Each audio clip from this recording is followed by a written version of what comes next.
News Tech Extended Chat, where we do extended discussion on the headlines from past week. And we also talk about some of the things that we're going to be covering in the upcoming week in news tech. We have on the call with us from our publisher support team at Our Hometown. These folks are working with local newspapers every day, and they're going to share some insight on their perspective of today's headlines. We've got Terry, Vera, and Tyler calling in. Welcome, everyone. Hello. Afternoon. Hello.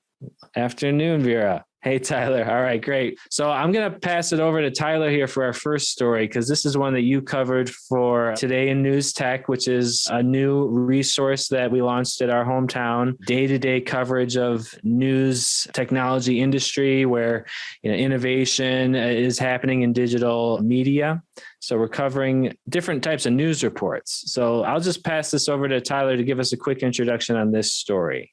All right, so this was basically a recap of the reporting from What's New in Publishing about a new report that came out of a test about U.S. media consumption. It kind of broke down the big statistics, and we can go into a little more detail. Perfect. Yeah, sounds good. Let's just listen to the overview, and then we'll talk about how this impacts local publishers. News media and consumers' online attention.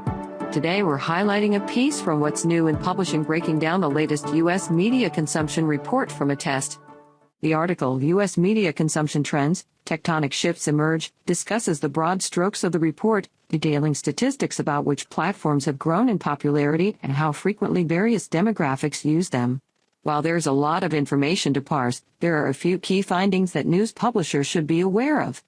93% of Americans now spend some portion of their day on social media, making it the country's most popular medium. They're saying 93% of Americans spend some portion of the day on social media, making it the most popular medium.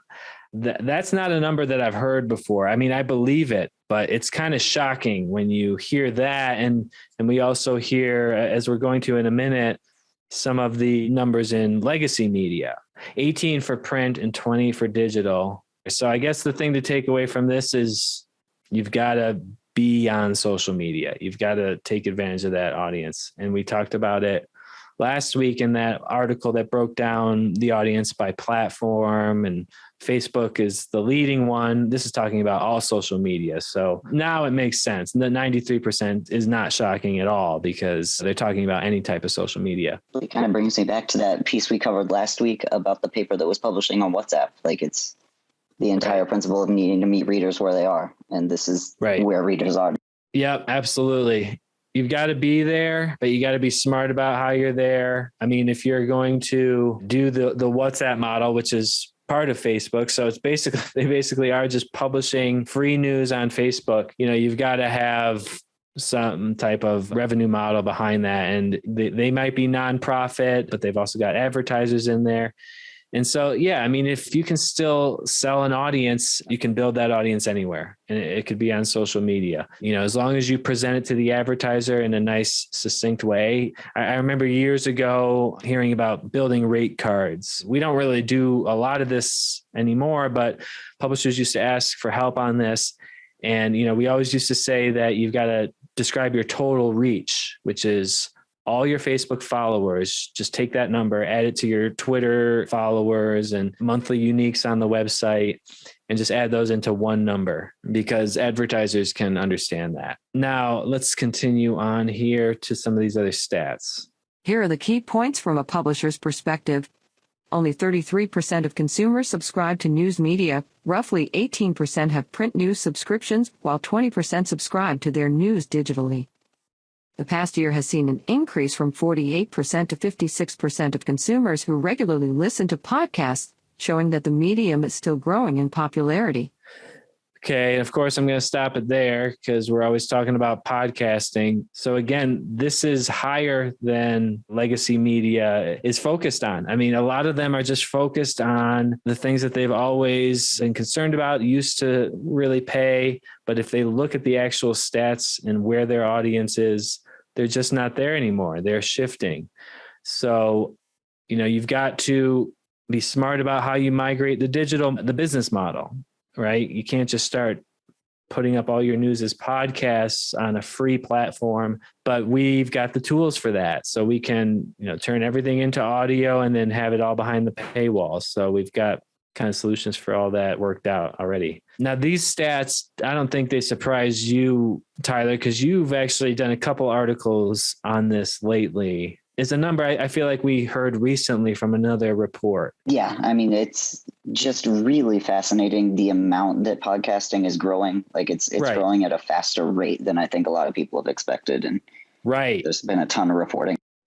Right. Yeah. I mean, that makes it a good time to get in because, there's just a lot of hype around it. So not only is the audience going to be there, it's already there more than it has ever been before. And there are tools out there to make it, economically sustainable. I think a lot of people shy away from it when they think about the process for recording, which is daunting. I'll say it gets easier. I'll definitely say like creating a podcast and creating videos on a regular basis, it gets easier the more you do it, but getting started is always the hardest part. At our hometown, it's always been our philosophy that if we can do it with technology, get it there in high quality, something that's easy to understand, that's been reflected in all of our major products. If you look at PDF to HTML conversion, day one, that wasn't always perfect in the same way that audio articles isn't perfect. But if you can get it there in this new format, and back then it was structured text in HTML so that the SEO search engines could,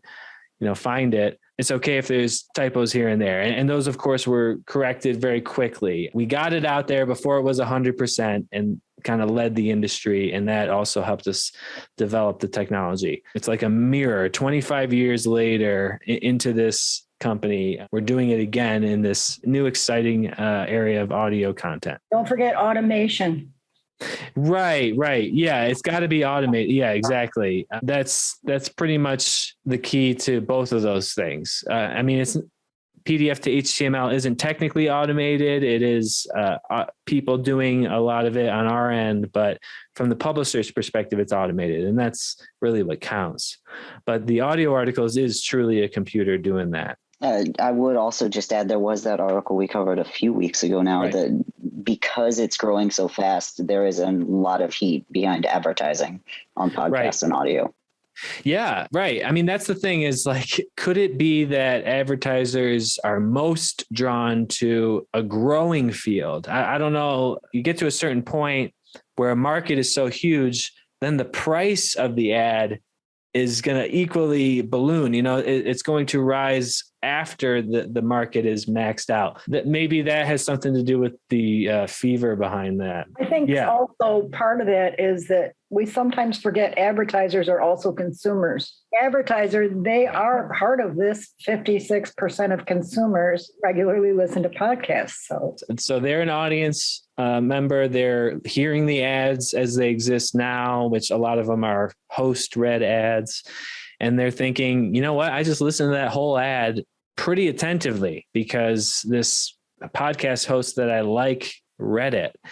They're usually fairly long. That's the manual format. With automated podcasting, everything's shorter the way we do it. The individual episodes are short and the ads are super short. People are tuning in. You're going to look different than other advertisers just by being in a podcast. People are going to think of you differently. I certainly do. I mean, there's certain advertisers, Casper mattresses, or certain affiliate advertisers that are on like every podcast. And it's like, wow, those marketing people know what they're doing. And then they just have like a affiliate code at the end. Use coupon code Rogan for 10% off your toothbrush or whatever. I think I actually learned about, what are they called? Quip electric toothbrushes on a podcast. And I have bought things from podcasts, which is crazy. So they work. That's a really good point there to highlight. Platforms have entered the market. National news sites account for 19% of Americans' web traffic. Okay, as other platforms have entered the market. So they're talking about as other social media has opened up, basically the Yeah. news more or sites less have dropped to 19. I think that's a pretty good number. And the keywords there are national news, but it's also, to me, it's an indicator of Americans' increased appetite for news. And that easily translates to local news. 1/5 of web market or of web traffic searching for news. That's a really good statistic. Right. Yeah. I mean, there's a lot that you could say from this stuff. I mean, there's no doubt that there's a demand for news, and there always will be. It's just, and people have been saying that for years. Like they've been kind of saying it to themselves, like reassuring. Like there's no doubt about that. You don't even need to question it. It's just, how is it going to be produced? I guess. At our hometown, we kind of do have this vision for something that could be a very digital centric, very multimedia workflow that I think would allow you to gain access to all these audiences. You've got the web traffic because you've got a website, you're on podcasts, you're on social media. So you get the 93%. And you've got this legacy audience, which is super loyal, usually older, certainly the print subscribers, but even the digital subscribers to newspaper websites are going to skew older, at least at this point. We've got to capture that younger audience by bridging the gap between social media and the website, and then maybe even all the way to the print. So yeah, this is really relevant to another article I want to show you guys. So let's finish this up. With more outlets vying for people's attention than ever, the study shows how important it is to represent your newsroom on every possible platform. Thanks for watching. Yeah, that makes sense. It's a fire hose of information. There has been something known as the great unbundling. That's I don't know if it's the great, it's the unbundling of local news is the term. And if we have time, I'll look at that article, because what's happened is the local newspaper used to do everything. They were the business directory, they were advertiser, they managed advertisements, they did news, they did weather, local events, literally everything. Now you've got apps for weather, which people are deferring to. I mean, I defer personally. I will go to weather.com over the Salt Lake City Tribune to look at their little weather icon. So, they're still putting it there, and they're trying to still be the one-stop shop for people, but they just aren't. People go elsewhere for certain things, but there are certain things that you can only get from the newspaper. And that's what we'll talk about, what the findings of this study is. It's really interesting. And it corresponds with a lot of the headlines that we've been seeing lately. Okay, this article is from the Reuters Institute. I've been reading a lot of this. I think you've been getting a bunch of articles from here too, Tyler. This is a cool resource. And they just did this study. Okay, so this is from the Reuters Institute. It's an interview that digests the 2021 digital news report. And I don't think we've talked about this in any videos yet. It's really interesting. This publisher actually is doing a lot of the things that I really admire. They've got a very active podcast. It's a long form kind of interview based format, but it's not even that long, like 15-minute episodes. And, they're an institute doing all this research into the industry. And I want to play the last few minutes of this podcast episode because they're interviewing this Dr. Ann Schultz, and she did the study. And basically, I mean, there's all these stats where they kind of looked at where do people go to get information? Okay, local coronavirus information. Where do they go for that? In different countries. I think they did like 38 countries in total. But so like these are the types of information that are, I guess, searched for in these countries. Local weather is the big one for the USA, I guess. And then there's other graphs. That one I haven't really studied. This one I've looked at more. Proportion that thinks each is the best source of news for different local topics. Okay. And this one is, I guess, just across all 38 markets. So this is worldwide, but local announcements, the local newspaper leads. I mean, almost 50% of people think that's the best source. I think that's cool. So that's, kind of school things, government announcements, I guess, events, probably business events, crime, economy, sport. It's pretty much the leader. But then, you can look at the breakdown. Local TV is the competitor that was the first competitor that started eating. Well, it was radio, I guess, before that. They started eating into the newspaper market and unbundling that, so the newspaper wasn't the only source of this stuff.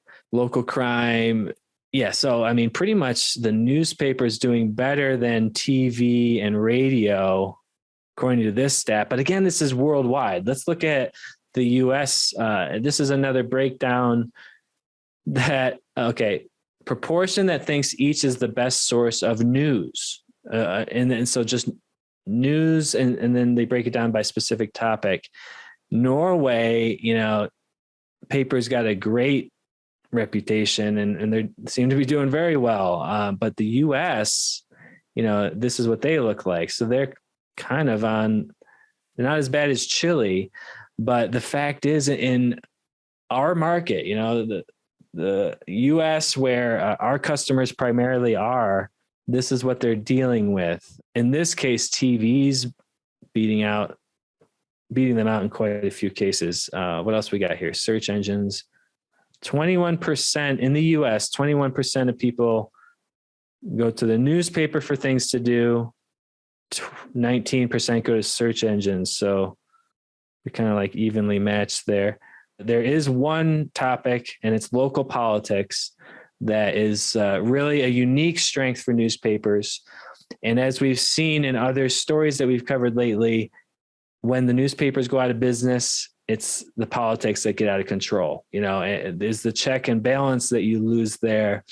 You get more corruption from not just politicians, but also local corporations.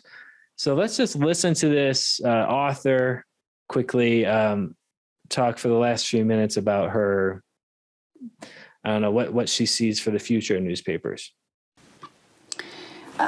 Lastly, based on the research and your experience on working on this topic for a few years now, this is such a complex, of course, context for local news, also due to the small markets and willingness to pay by audiences where it's very difficult to build sustainable models.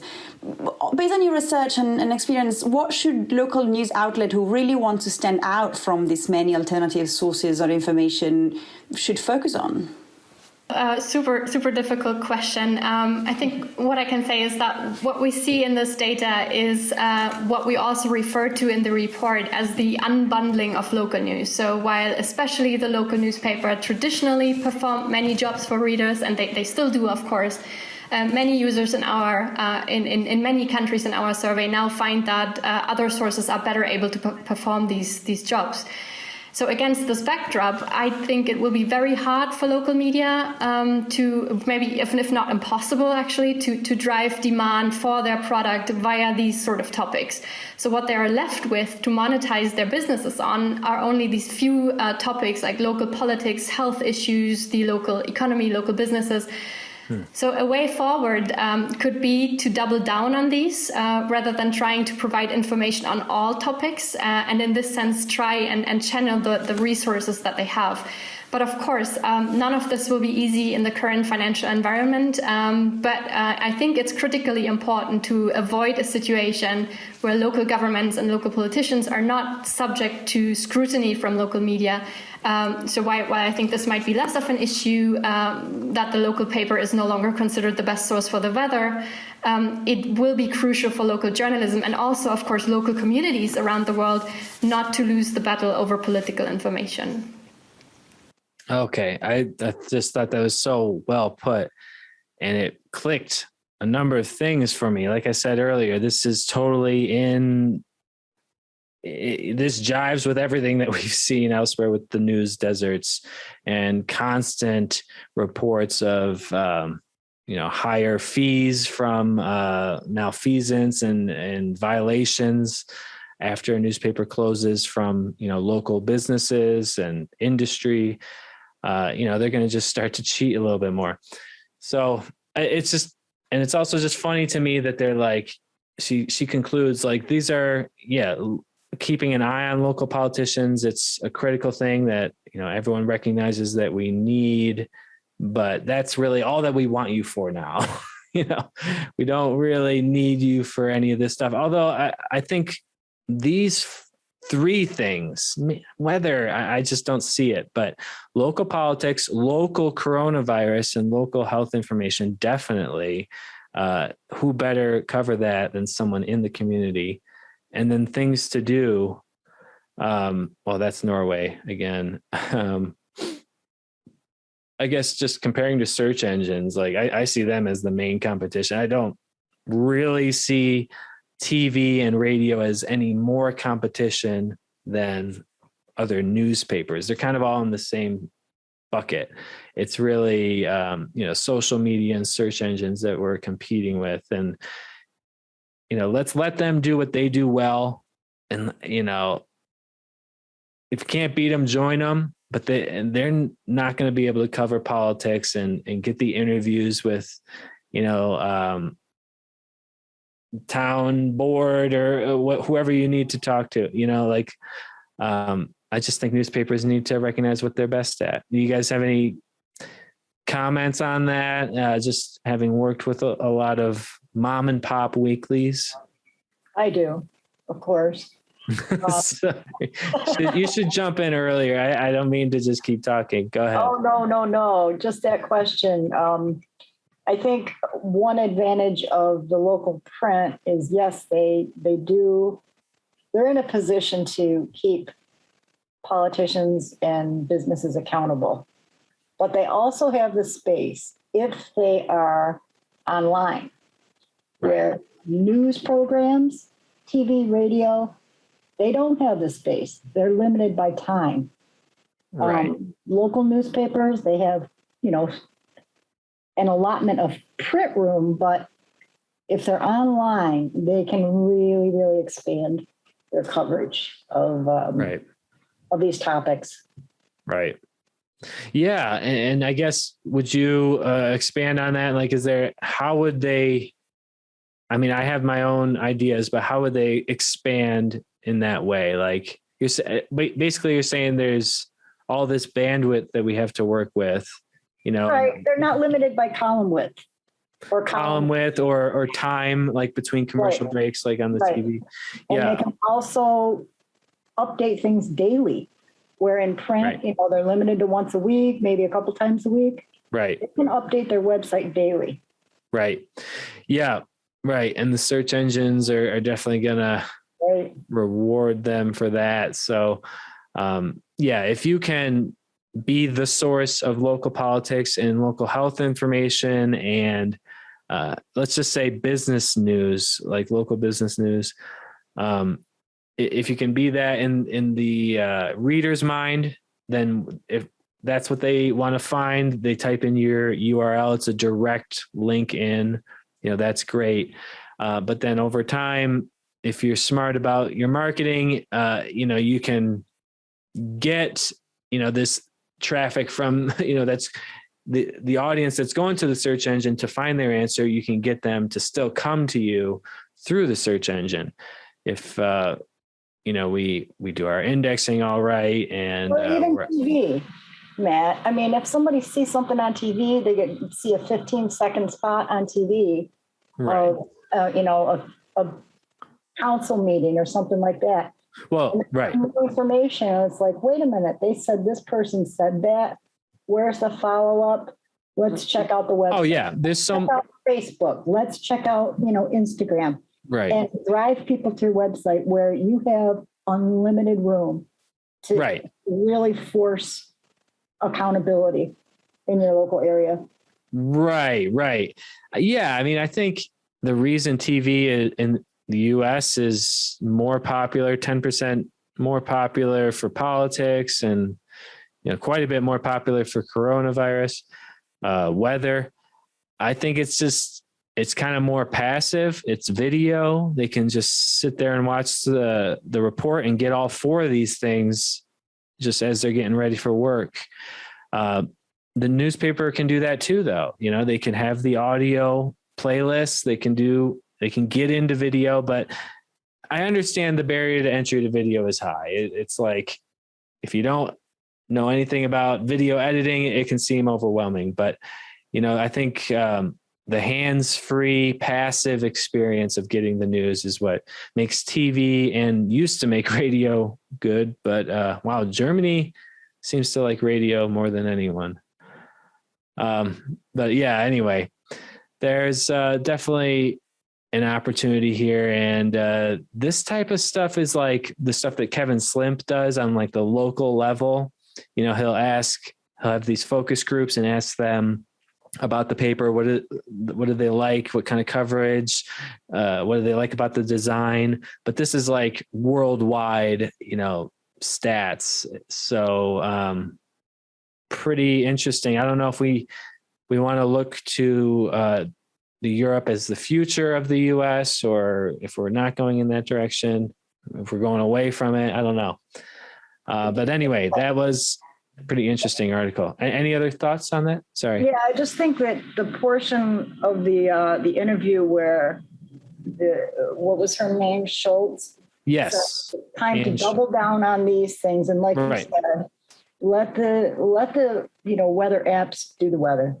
Fine. You know, you have a little 3x3 square on your front page that says, this is what we expect this week, but that's about all you need. Right. But really the in-depth stuff that matters to your community is the thing that, like she said, double down on that. Right. You're not going to lose. You're just not going to lose. Right. Well, in order to double down, the only loss is that you can't do everything that you once did, but this is a guide for what to cut, I think. Exactly. You know, cut national news. Like you don't need to be writing, I mean, unless it's like, you know, really ties in a local element, you know, and there's some impact on the local level. You know, you want to be covering local politics. It's not just politics. You know, we certainly don't need to be talking about the White House in the local newspaper, and not even republishing AP content. You know, you don't. They'll go to the national news source if that's what they want. You're wasting space. Exactly. Yeah, you could be writing more about latest trends in whatever vaccinations or availability, things to do. Yeah. That's a good way to put it. Use your space wisely. And I think every publisher is conscious of that. We're just right. Yeah. Say that, but all we're doing is giving them some stats here that they may not be aware of. They're probably just, you know, maybe in their just mind. Confirmation for them. Yeah. Well, yeah, there's a confirmation bias that you can fall into. Okay, I'm doing the right thing. Right. Yeah. Let's switch to this.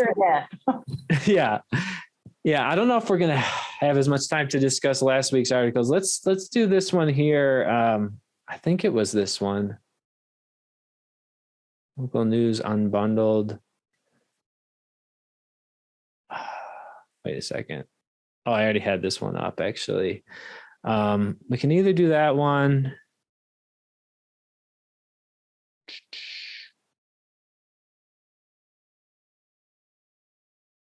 Oh, yeah, it was this one. Attracting. Okay, let's do this one first, because I think this is pretty neat, because I had a different order in mind for these, but there wasn't any real reason for it. I like that we can just kind of go with the flow, because there's a lot of overlapping topics. So we want to kind of thread them together. Okay. And so that article, you know, is kind of about serving the needs of, what are people interested in? What are they looking for? And you know what? Oh, well, there's two articles that are kind of related to this, but okay. This one is from neimanlab.org. So this is going to be an isolated video for next week. So let me do a quick intro for this. Hold on. Okay. Today in news tech, attracting, converting, and retaining light readers. This is from NeimanLab.org, where Sarah Shire reports on local media association, the International News Media Association. They put out a report that talks about something that we discussed quite a bit in here. And Terry, you actually brought an article to us about zombie subscribers, and they go into that here. So let's just look at the actual article so I can find some points. So what the main point of this is that you need to be, and this is sort of something that we touch on, but I also say the kind of the opposite sometimes. I also make this point that when it comes to pricing your subscriptions or just the idea of having a paywall, when you're thinking about having a paywall, if you don't already, the first thing I say to that publisher is, look, there's going to be some fraction of your audience that's going to subscribe no matter what. There's some people out there, they just need digital access. They need the most convenient access they can get. Maybe they're in the government. They just need access to your archives literally for their job. So putting up a paywall, you can get that core audience, and you're always going to have that core audience, and you should be thinking about them. But I don't think a lot about these light readers, as they refer to them. And these are like the casual, infrequent, picky consumers of news. Really, I think of this as kind of like the younger generation, primarily of news readers. I think people that are younger have shorter attention spans. I mean, I certainly feel like I do than older generations. And I'm kind of on the older end of the millennial thing. Technically, I guess I'm a millennial, but I don't, I feel like I'm definitely should be maybe in the older generation because I don't, I'm not as much, I don't know, I'm making this too much about me, but the point is younger people are, watching 30-second videos on TikTok and Instagram, and that's the attention span. It's just the reality. So they don't necessarily say that it's younger people here, and it doesn't really matter for the point that they're trying to make. But I do think they are, if you read between the lines, they're talking about getting the next generation of readers. And these are the light readers. And they're trying to bust this myth that light readers just won't buy. And they kind of give me this visual, which is interesting. I don't usually think of it. I usually focus on this group. Again, this is like the core audience. And if we look at some of the rollouts that we've done, like with the Acorn, their first month, I poured over their data, like month by month, the number of subscribers they got, and broke it down. The first month was the best month by far. And I think the number of subscribers they got that 1 month, was more than they had gotten certainly any other single month. I forget. It was just an incredible uptake in the first month, but that was just because those are the people that would have subscribed no matter what. And they actually did have a discount in the intro month. And the publisher in retrospect kind of regretted that because he's like, look, we already got these people. They would have bought it at full price. We should have saved the discount to get the late adopters or even the occasional buyers. And I think, so anyway, that's a real world example, but this theoretical thing, I think there's a lot to this. And if you look at it, it's a standard distribution. So, the majority of your revenue potential is under the late adopters and the occasional buyers. So, I don't know. Let's pause here. Any comments on this from you guys, having worked with local newspaper publishers? I mean, is there anything I have you can something. relate to there? Yeah, go ahead. I'm Generation X. Right. But even me, I like to skim. I want the meat Right. and potatoes of the story. I Right. have a lot going on in my life. I don't want to read the Right. article. And I think that's the problem with a lot of the audience. They just want the substance. They don't Right. want the flowery context. But I think what our publishers are doing, right, those especially using the audio articles aspect, is it breaks that long article that you would read. And some people read faster than others, Right. and break it into increments. So you have a long article that might only just be maybe 30 seconds. That gives you everything in context you can listen to while you're doing other things. So I just wanted to bring that. And that would actually, I think, we are getting a lot of subscribers because of those features, because people don't have time to do things. Right. Oh yeah. Yeah, definitely.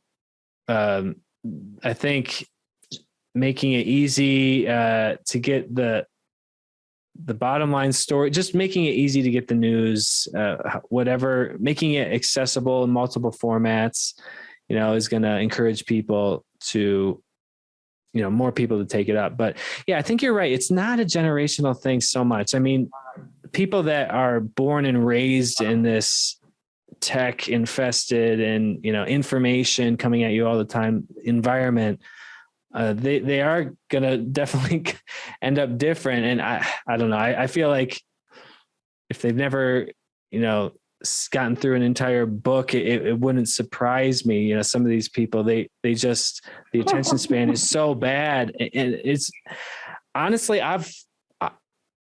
this is getting like really personal here, but like I started reading again because I've just completely lost that as a habit. And it was weird getting back into it. I got to say, like, just sitting with a physical book, it's just a totally different experience than reading anything online where, your attention can just get pulled away in an instant. I'll tell you, my kids bought me a Kindle for Christmas. And Yeah. I love it. I've actually gotten into reading again. Got back into, see that, isn't that the best thing? It's like, yeah. It really is. Turn off the noise and read a book. Yeah. And this Kindle, I don't even know what it is, but I've actually caught myself trying to turn the page. It's so much like a real book. I just love the thing. And I never ever thought I'd say that. Right. Yeah. Well, that's a good example, because I think that's like the best way that you could have a book, because it's lightweight. You can have thousands of books in there, but you can't easily browse. What's that? You don't have to dust them off every week. Yeah, right. Exactly. The space, it has all the benefits of digital, but it's without the distraction. Because is there a web browser in the normal Kindle? I don't think so, right? Well, in the one I have, there is, yeah. There is. Okay, yeah. I would do everything I could to keep that off. I would like uninstall that. It's just I've just got my books on there, and I love it. Right. Love it. Well, that's cool. Yeah. So I think you're right, though, because when you said that you'd be surprised if somebody read a certain age group read a whole book. One thing about the Kindle and anything digital, I guess, is you don't have an inch thickness worth of pages to go through. You're just on one page and it's just flip. Right. So it's not so daunting. It's not such a challenge. When you don't see how much you have left to go. Yeah. Right. Interesting. Yeah. I have read a couple of things on e-readers. It didn't really take for me, but that's not, could have been any number of reasons for that.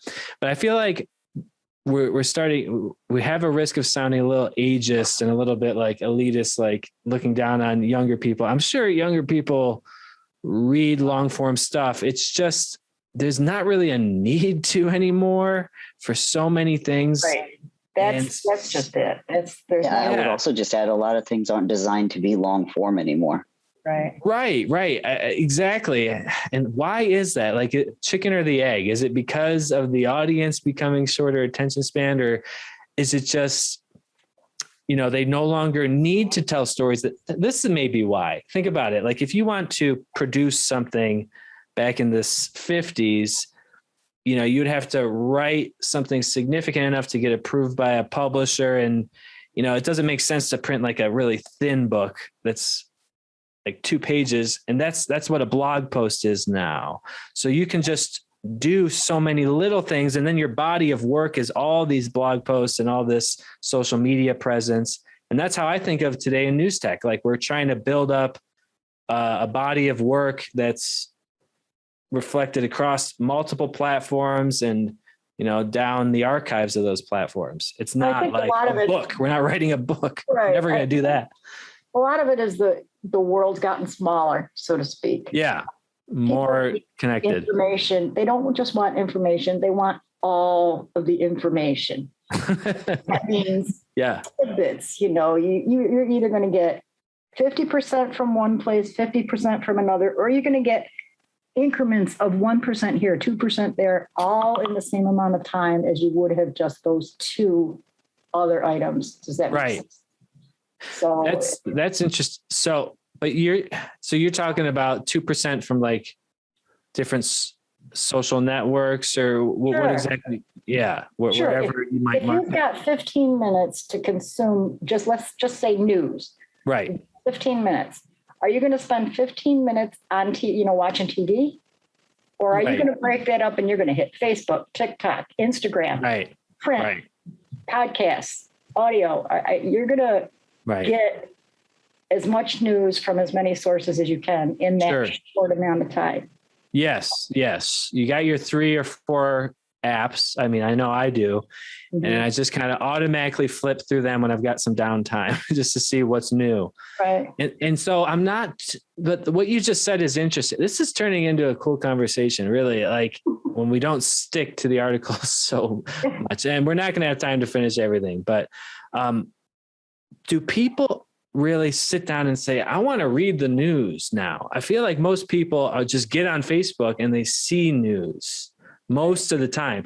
It's not 100% thing, but there are going to be some times where I search Salt Lake City news. It's mainly about an event. I'm searching for a specific thing, like a fire that I heard about or something. So I am searching for news, but I'm not just searching for all the news. I'm not just saying, give me all the news in my area. Right. So it's weird. Like you got to reach people. These small touch points across multiple platforms, across different, positions in the news feed, you're trying to just catch their attention. Right. And the value of the attention has skyrocketed because everyone's trying to get it. The demand is so high, and everyone's connected all the time now. Much more so now than 2 years ago, I think. All right. So this is probably the best article to end it on. I mean, there's a lot of stuff we covered this week on Facebook that was pretty cool, but let's just talk about this. Again, focused on local publishers, catering to light readers. They talk about one point they make in here. It reminded me of something that was said earlier. As a news publisher, you are an avid consumer of news, right? A local news publisher, they read other local papers, they read national, they're just readers. So they're not like these people. They're not like the light readers. They maybe have a lot in common with the core audience, that, teeny little part of the graph here. That graph really surprised me. Just what you said, the casual readers, look how big that is. Well, I don't know exactly how quantitative this is. I think it's mainly just a schematic to represent, but like the data, maybe it is based on some numbers, but yeah, I think it's mainly just making the point that it's an iceberg. When you think of your audience, the core audience is the part, coming up out of the water. It's really the vast majority of the opportunity is underwater, but it's harder to get to. So let's look at some of these stats before we end this. Good news. Okay. So, they do mention that subscriptions went up last year when everything was shut down and people were eager to get local coronavirus information. So that kind of reinforces that study. I think this also mentions that subscriptions were up in comparison to before Corona also, didn't it? Which was a surprise to everybody. Even as, wait, before now compared to before coronavirus. So in other words, it spiked and then it stayed up higher than it was before. Right. They expected that they expected a drop as Corona kind of waned, but right. it hasn't dropped, and it was a surprise to everybody. Yeah, right. It was, we definitely expected it to go back to normal, but I don't know. There's probably a lot of factors behind that. Now, this is from a paywall company called Piano that I've heard about before. I think New York Times might use them, and they seem to be really good at focusing on like the funnel and retaining subscribers. But anyway, 58%, they had 58% more online subscribers on average than at the end of 20. Oh, that's what you just said. Okay, there's the number. Okay, so that's not actually what I was looking for, but that's good to know. So to sustain growth, news organizations have to figure out how to keep light readers happy. Okay. Where is this now? It said the majority of the conversion came from light readers. So right. Does it say in here how they did that? Interesting. Mixed up here.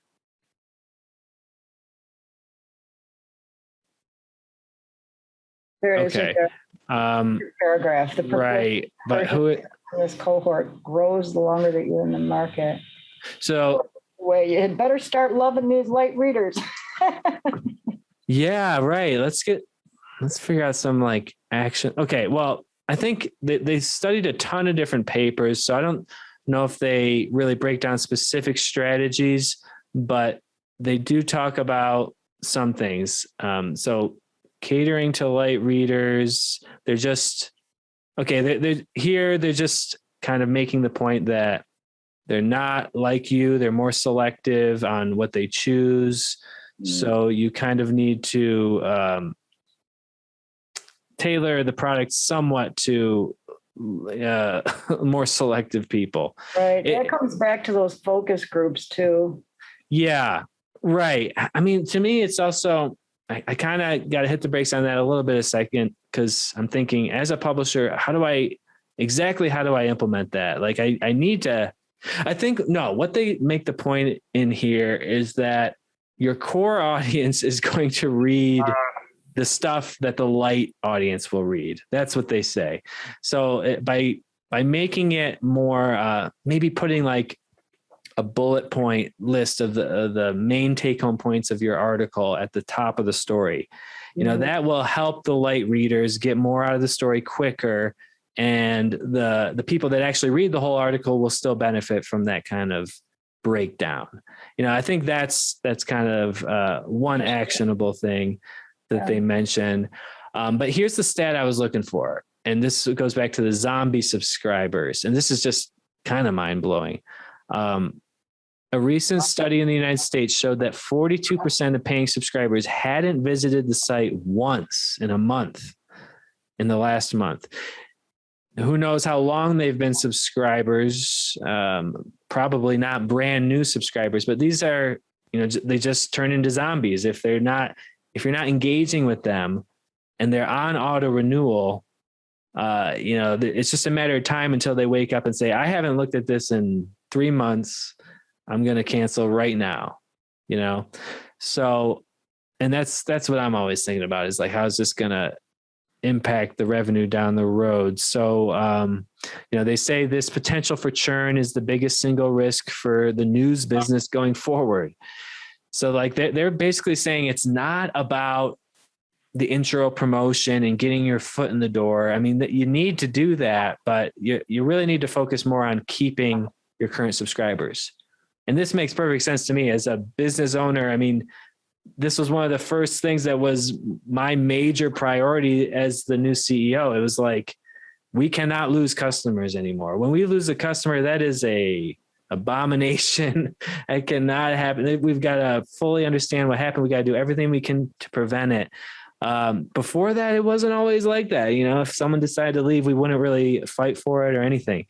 Anyway, that's just common sense.